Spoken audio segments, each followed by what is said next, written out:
welcome you to a really fabulous afternoon session with an incredible panel.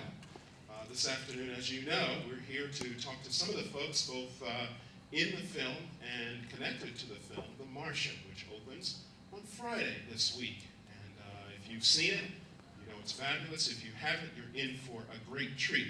So let me begin by introducing our panel members that are going to join us this afternoon. We have two of the actors from the film this afternoon. First, let me introduce Mackenzie Davis.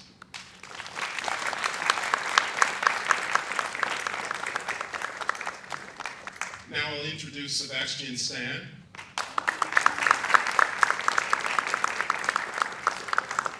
I'd like to introduce astronaut Nicole Stott.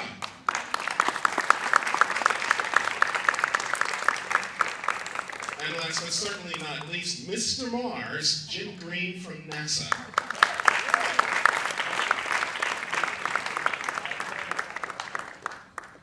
So we have a great panel here this afternoon. Let me just grab my materials right here. Sebastian, you took my seat. Shame on you. No, I'm only kidding. That's fine. And here, you can take this mic. Thanks. So if you'll just tap your button for half a second, it'll come up from camera to me. That have been pressing for me, if you don't mind. And I think, I really hope that the questions will go a long way to help everybody not only better understand some about what was involved in the film, making the film, figuring out the science for the film, but also in stimulating questions for you so that you can have a chance to ask some questions also. So let me get started first. First, I'm going to ask Mackenzie and Sebastian, and Mackenzie, you can go first. So first of all, you did a wonderful job. It was a real pleasure watching you in the film. Thank you so much. Great, really marvelous. So, how has your participation in the movie affected your interest in space exploration personally? And do you think this is a worthwhile pursuit for us humans? Very much so, and yes.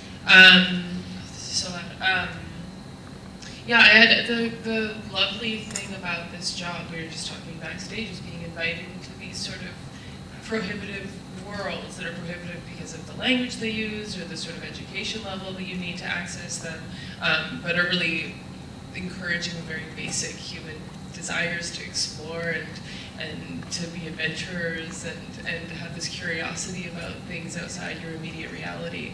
And it's so lovely to be invited, both through my work on the movie and then doing the press of the movie to go to NASA and stuff, to be able to engage with the world and to cultivate a sort of deeper understanding of the goings-on at NASA and the work that they're doing. So yeah, it's definitely expanded and inflated my desire to go to space. You know, everybody is also going to wonder, were you interested in space or astronomy as a youngster? Yeah, I was. I've always dreamt of going on a mission to the outer atmosphere of Earth and then dying there. That seems like the best thing to do, is just see Earth from outer space and then perish. And then black holes just fascinated me as a little girl and continue to. Just this like really sort of like tangible, intangible, like evil vacuum unknown. It's just the scariest thing I can imagine. So, sure, yeah. Right. Sebastian? I love how you said, if this is a worthwhile pursuit, I would say it's like a must. It's a must pursuit for us. You know, it's just every time I look at the news and I read anything about climate change, I'm always like looking to them as like being the ones that are gonna, you know, make sure we survive. But yeah, I was always a fan. Since I was a little kid, I wanted to be an astronaut. You know, I always ended up with, it's just funny, I just realized I always ended up with the Uranus planet in every science project I ever did. I always got that planet. And yeah. Exactly, because I think it's Uranus. You're in trouble either way you it just doesn't matter. Right, it really doesn't. If anything, this is definitely reinvigorated my interest in science and space exploration. One of the things I did for research was, just the social media aspect of it. It's just to follow the astronauts, follow NASA, and just getting them posting and the live feed of the stuff that they were doing up in space was very informative. Just to see like the day in, day out of what they do up there. So yeah, it was very exciting. Great, great. Nicole, you have an impressive record as an astronaut. You spent some time on board space shuttle. You spent some time on board International Space Station, 91 days all told, and in that 6 hours outside doing a spacewalk, and just an incredible experience for any human. So can you compare for us how the movie depicted life in space versus the real experience of being an astronaut on board Space Shuttle and Space Station? Well, thankfully we haven't had anything in our space station time frame quite as extreme as what went on in this movie. But I can tell you, and we've talked about this too, it really felt to me, both in the book and what I saw in the movie, that the depiction of the way the crew worked together, interacted kind of on an interpersonal level, as friends. You could tell there was a friendship that had been established there, but also on the professional, when it's really hitting the fan kind of time frame, where it was beautifully done. It was what I would have expected a crew trained by NASA to do, in those situations. And we encounter different unexpected things all the time on the space station. And again, thankfully none that have been emergent in a way that have required us to evacuate the space station or where anybody has come in real harm's way. But you treat those things like they're real until you know they're not. And it's really interesting to see how crew members come together to do that, and I really appreciated the way that was portrayed in the movie.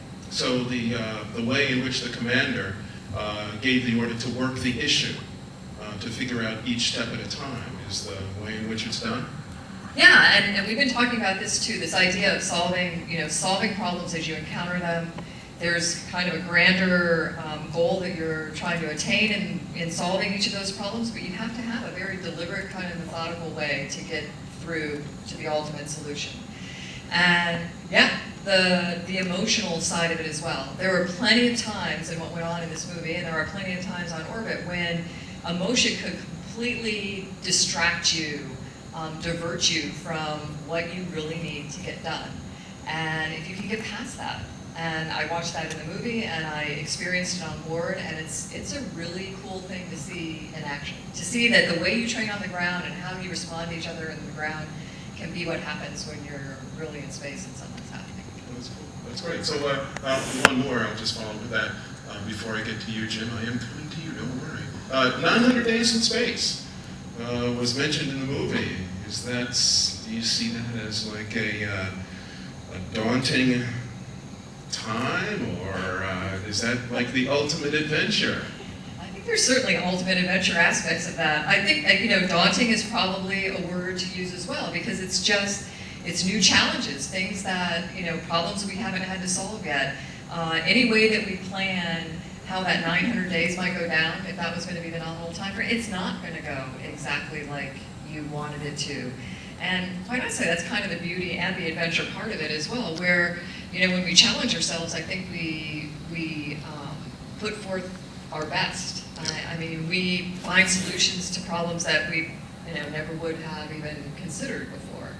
And again, I think that's what, what this movie does too, is, which is why, I loved it, and the way these guys played their characters, the way they portrayed the people that they were representing both in space and from the ground control side of things, because that relationship is so huge. That ground to space thing is what really and truly makes it work in the end.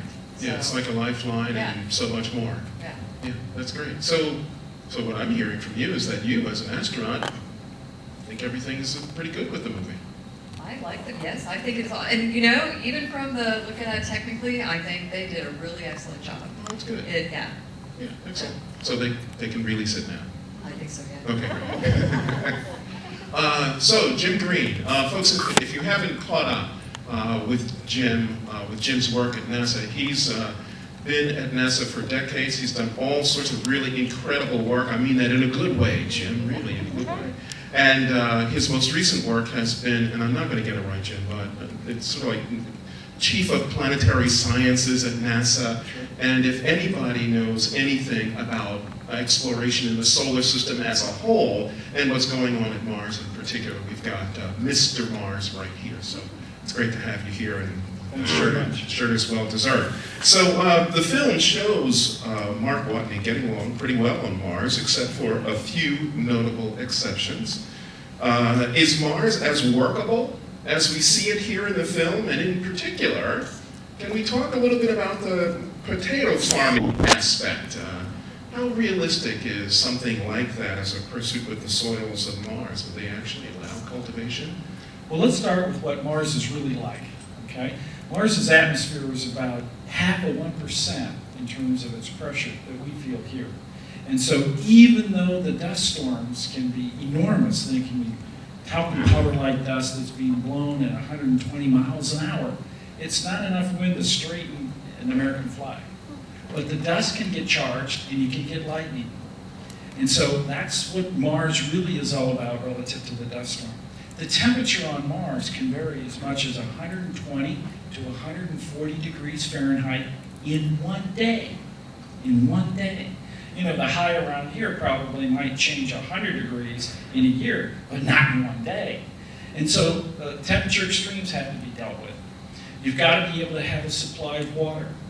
Okay, whether you bring it, but now we know much more about Mars, and most recently we do believe now that there's liquid water. We see it weeping out of craters, fabulous discovery that we talked about earlier this week. And it's probably coming from underground aquifers, so there might be a significant amount of water resources available for any of our human explorers. And then, of course, is the food issue. You know, if you don't bring it, you're going to have to grow it.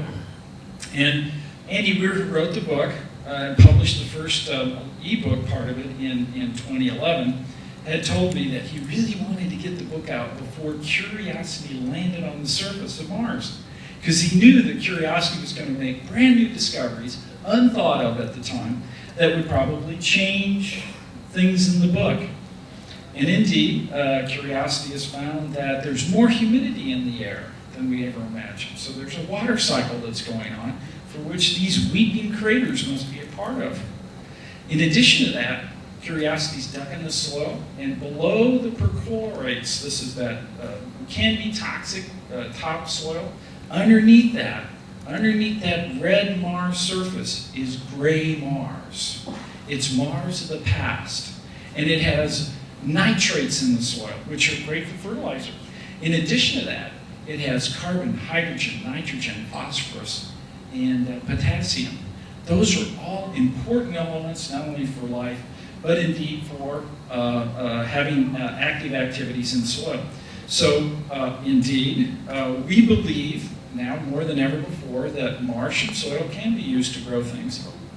And that's going to work well for us. So spinach is a nice cold weather crop that might do well on Mars.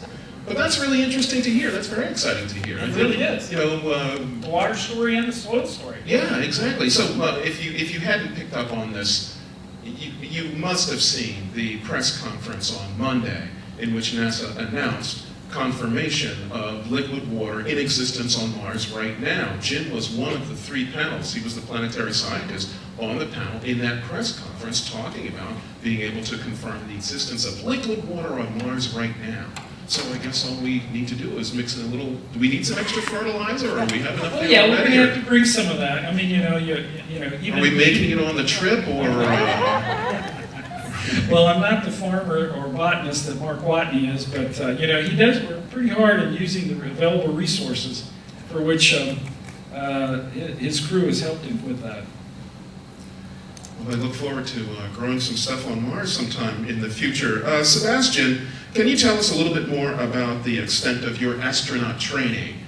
How much of that did you incorporate into your role? And with what training you have, do you think you can keep up with Nicole? No. No. We had the most amount of training that we had was we did the wire work for the spacewalk that I'm involved in the movie, and everybody that kind of floats around in the spaceship, and that was really difficult. That was a lot. It's a lot harder than it looks. Probably physically Well, taxing to do. instinctively, you sort of want to treat it like you're underwater. You know, you want to kind of swim your way through or something, but you have to kind of just basically let the wires do the work, and you need a lot of patience for that. And you can't actually push off of things as the way that you naturally think you may want to. And so it's difficult because then you start spinning, and you know that's physics. It's just gravity works against you at that point. You start spinning the wrong way than they would up there. So it just won't look as real. And especially if you are in this big suit, then it's still weight, which they wouldn't feel up there. And so you end up like sweating a lot. And but that's the drama, I suppose. But yeah, that was my. Well, the walk you do is really hazardous. I mean, you know, I watched you when you were crawling around, and I'm going, God, is he going to make it? And I hadn't even read the book. Thank you. Yeah. Well, the thing is, they were conscious about like, look, we should be having a hook. We should be hooking every time. But I think that they, really wanted to play at that moment in the movie. Well, that was unplanned. What Yeah, you ended up we doing was just not go. planned. You would have probably had a hook if it was in the plan that you were going to make that transversal from one part of the Hermes to the other. But that idea, like for example, if you, not that you would ever have to, but like if you were to have to kind of quote unquote jump from one spot of this station, make Which is what you did. Yeah, I mean, I don't know how that would work. I know. But Yeah, me too. I thought so too. well, that's what always freaks me out. It's just the tethering part. It's just because once you let go of something, you're gone. Yeah, right. That's. You got like you have to like half-inch brushing on something. Like I'm sure you're not out there going like, Yeah. Keep one hand intact at all times. So, Mackenzie, your training must have been very different from Sebastian's training for NASA work. I mean, you were on the ground in mission control, but I'm sure you must have spent some time either at NASA Johnson or. Let me stop you right there. I did not. You did not? I mean, that's the dream to have that much time before a movie to do so, but I was shooting in the woods in Big Sur when I found out that I got the part and then had to finish this sort of movie in isolation and fly out to Budapest the day that I finished. So everything that I learned, I learned from the book and the script and from talking to people and consultants that were on set in Budapest. But the amazing thing about doing a Ridley Scott movie is that he makes these really practical, interactive, immersive sets. So it doesn't feel like you're walking into a fake environment. When I walked into the mission control that he built there, and after going to NASA last week to go and do some press over there, it doesn't feel, I mean, the set is different. Ours is more futuristic looking and science fiction, but it still has the same energy and chaos and feels practical in the same way. So it didn't, as educational as it was to go to NASA after the fact, I didn't have this like aching feeling like we really missed something by not going. It was a pleasure to go, and I would have loved to go before. But yeah, it really makes these amazing sets and environments that make it feel very real, even though it's not. Well, and you can tell from my question that it seemed to me that you had spent plenty of time there, so congratulations on that. Gotcha. Nice job, great. She gets promoted in the movie. Yes, I So, saw so there she is, one of the operators, and all of a sudden you're in complete control of all the orbiting assets. I mean, that just floored me. You look like a deer in headlights, and I went back and sat down and said, okay, I'll make it happen. And a great new haircut too. Yeah. A little alt. They all fit in there together. Nicole, now, can you tell us a little bit, hopefully you can tell us a little bit about how NASA is prepping astronauts for the kind of space activities we see in the Martian. Yeah, I think there's a number of things going on for sure. We have astronauts that are living and working on the space station right now. That a lot of what they do, especially when we think about Scott Kelly and Misha, who are up there now on a one-year mission, are looking at the human body and this environment for an extended period of time and things like that, and then other investigations that we have going on board the station that will help us get further away from our planet, for sure. On the ground, I think there's certainly with the newer classes, the newer groups of astronauts coming in, their focus is for sure on longer and longer duration missions. They'll be introducing, and already have started to, different behavioral studies and psychological kinds of studies that'll go along with what we call expeditionary training, like going off and some of the stuff we did. One of the best analog training I ever had was going and living underwater for 18 days in the Aquarius habitat. It was the closest to what it was like to living in space. Once you're down there for more than an hour, you're not just swimming to the surface to get away, or you will kill yourself. So every time you went out the door to do a dive or a surface exploration kind of thing, and your dive gear was like doing an EVA, and we treated it that way. And we had experiments going on board inside of the habitat, that was like the size of a school bus. So from a confined standpoint, which I think when we start thinking about our first missions further off Earth, we're not going to have the luxury, I don't believe, of a Hermes type vehicle. We just aren't going to have that first off. So this idea of confined spaces again is going to have to be considered. And places like Aquarius, where you have a real extreme environment that you're working in, and you have to treat it that way, is the best parallel you can have to living and working in space. And so more and more of that kind of teaming and expeditionary and behavioral kind of training activities will go on, in addition to the system stuff that you have to learn and the science aspects of things as well. So Jim, do you see Mars as, Mars itself, the planet, as having some sort of, if you will, supporting role in an expedition to Mars? I mean, you mentioned before that one of the things that has to happen is you have to take most everything we need to Mars, but is there any way in which Mars can help to support an expedition that would go for a long-term visit? After all, to make a trip out worthwhile, you need to be able to stay on the surface for a month, and then there's a long trip back. So how does Mars act as a supporting actor? Well, of course, Mars has all kinds of resources available to us. It has an atmosphere, although, as I mentioned, it's very thin. You can extract oxygen out of that atmosphere, use it for rocket fuel, but also use it for breathing. And in fact, in 2020, we are putting a mission together now that will be launched in 2020. It's called Mars 2020. We haven't named it like Curiosity yet, but it looks like Curiosity. It has that look and feel about it. It's a 1 metric ton rover we'll put down on the ground, and it has an experiment on it that does exactly that. Brings in the carbon dioxide, and through electrolysis, pops off an oxygen, gets rid of the carbon monoxide, and then stores that. It does it all during different times of the day, all during different times of the year, and it's going to provide us a baseline on how we're going to be able to develop the right instruments to be able to support humans on Mars through that process. So as we talked about, the water may become relatively a non-issue in terms of where we might go to be able to find it.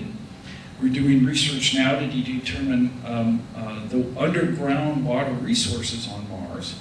And in fact, when humans go there, I for sure believe that they'll be taking a portable ground-penetrating radar with us, walk around these particular areas, find the aquifers, and then there will be some sort of well that will have to go down and get access to the water.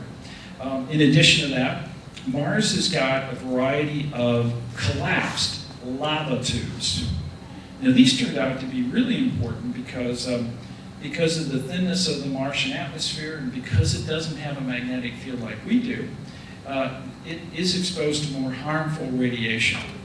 And as we get better to predict what the sun is doing and more about these harmful types of radiation, you need a safe haven. Now that means you have to get underground on Mars. That's typically how we think about it. And so the ability to get into somewhere over and just ride right down into a lava tube and wait it out is another great possibility. And Mars will be able to enable us to do that. So there's just all kinds of resources like that at Mars that we can use, and we're getting smarter about how to use them. Maybe I'll think about going after all. Sebastian and Mackenzie, space nerds around the globe will want to see this film as a call to action for NASA and other spacefaring entities. How do you think this film will be seen by non-space nerds? Well, non-space nerds may very well turn into space nerds after this movie. I think that there's a really big underlying message here in the film that has a lot to do with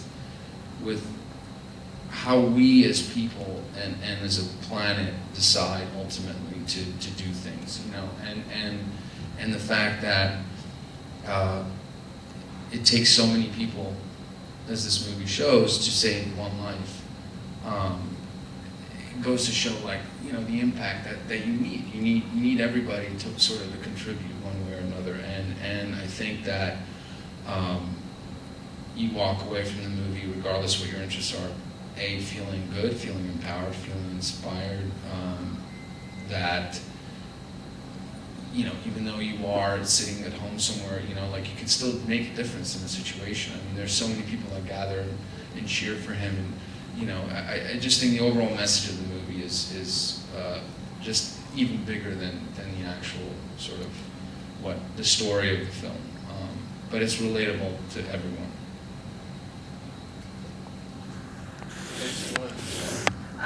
Jump on that, or? Yeah, I think the greatest thing about this movie is how accessible science and math is portrayed. Not that the science and math isn't complicated, but that it's practical, it's not esoteric, distant stuff, it's practical and it's life-saving, and he's like MacGyver, except with his brain and his education, and he doesn't need tools, he just needs the information that he's accrued over a lifetime of study, which is so cool to make science and math very immediate and not, I don't know, that complaint everyone has in 10th grade math. When am I ever going to use this on Mars? Obviously, just have to go there. That's all. Yeah, I don't want to slam Matt Damon, but I've been thinking of science as the lead character in the film. Yeah, I think I also love that. Please give my apologies to that, please. Great. So we'll come back to you guys in just a second, but I wanted to throw this open now to our audience for questions. So if you have a question, if you'll raise your hand, please, what I'll do is I'll come over with a mic and we'll take your question and we'll go from there. Yes, tell us who you are. Hi, my name is Sam Adams. I have a question for the space nerds, which is, to go back to the question you just asked, how important are movies like this as in terms of generating support for NASA? I mean, we've really seen, as the movie points out, NASA is a political entity, it's a government agency, and the priorities, especially as far as funding is concerned, have really shifted away, especially from manned spaceflight. So how important are movies like these in kind of reminding people to dream big and to put the will behind NASA and its projects? So from my perspective, one of the things I really liked about what I really wanted to do was portray Mars real, okay?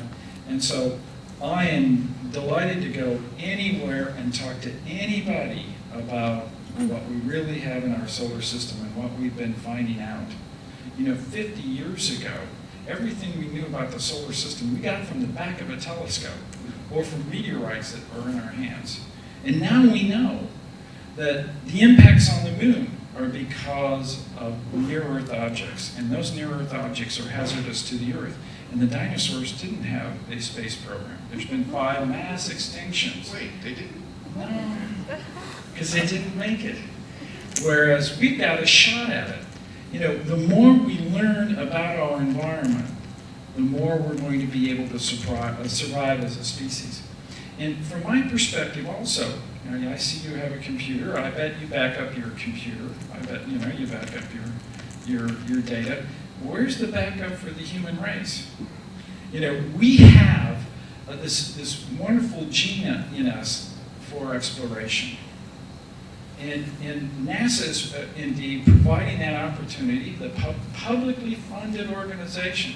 You know, we're doing this for America, and America has just been wonderful to us in allowing us to live out our dreams and be those explorers.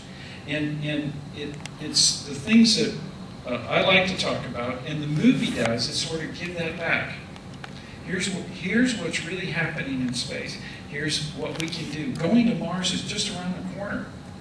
What I like about the movie is, although it's still science fiction, I still check my science at the door, go in and enjoy it. But so many aspects of it are very realistic, and we're going to do that in our lifetime. That's tremendously exciting. It's just so important, I think, for the survival of our species that we continue on this trek of exploration. I'll come to you in a second. We have a question here first, and then I'll come to you and then to you. I wanted to ask Jim what was the most physically challenging for Matt Damon or Jessica or any of the actors in terms of your technical assistance? To work with the other character in the movie, which is Mars. You know, which was to tell Ridley, you know, how to paint that picture. You know, when we read a book, science fiction or not, you paint that picture in your mind, but a director's got to put it on the screen for everyone to see. And he really wanted to make it as realistic as possible, which, you know, that's great. That's what I wanted to do too. So my part of the movie was really that other character that's in the background, you know, and I appreciated what the book did and what Matt Damon does. You know, there's a scene where he goes and he sits down, even though Mars is trying to kill him in every way imaginable. He sits at the edge of the crater and he watches the sun down and he says he loves this, he's enjoying this because he can. He is the only one on Mars, and he is looking at the beautiful vistas, the enormity of the planet. It's his planet now. And that's a tremendous scene. Wouldn't we all want to do that? And I wanted to ask the actors, what was the most either physically or emotionally challenging scene or day for you on the set?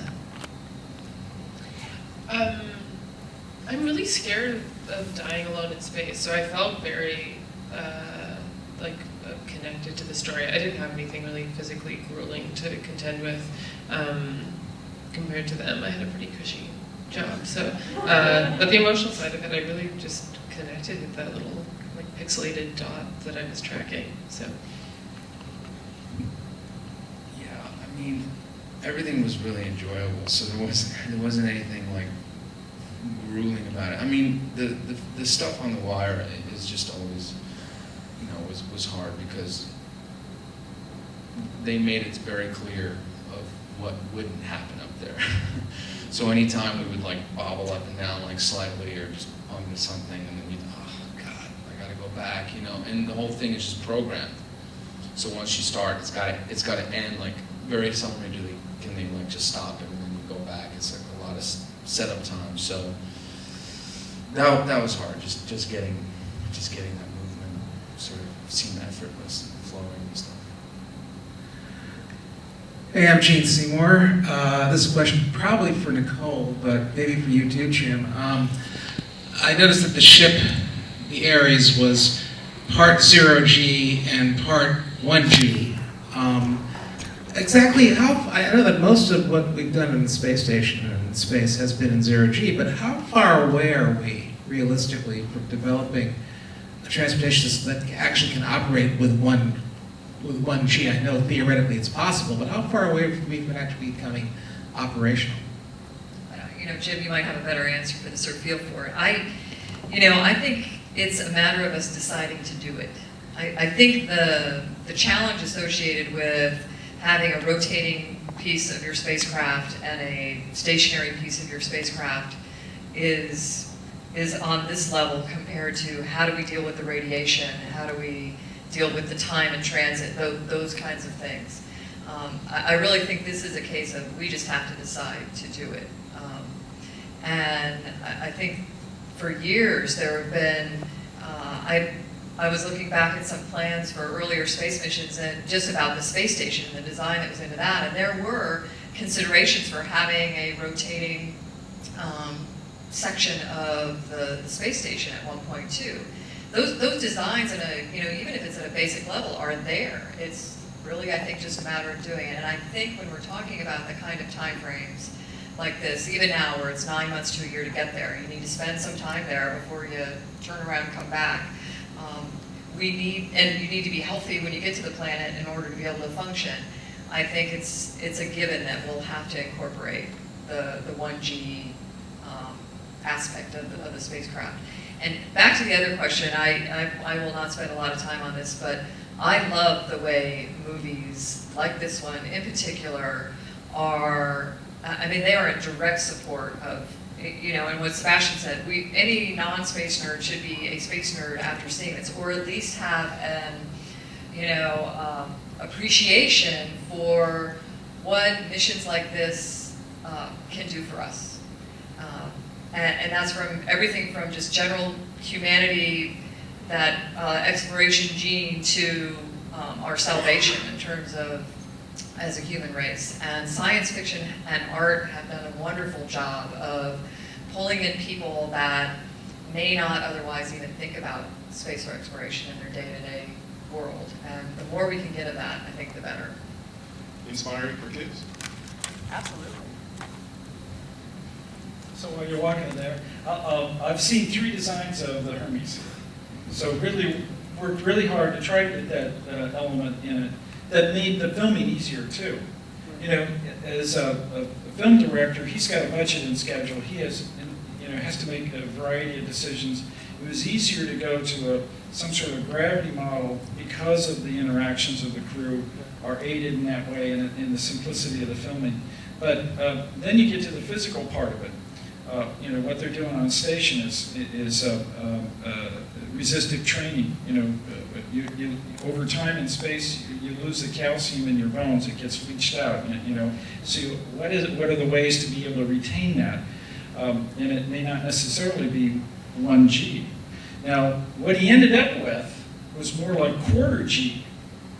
Okay, Hermes. It wasn't a complete 1G. If you sit down and you do the calculations, it's done with math.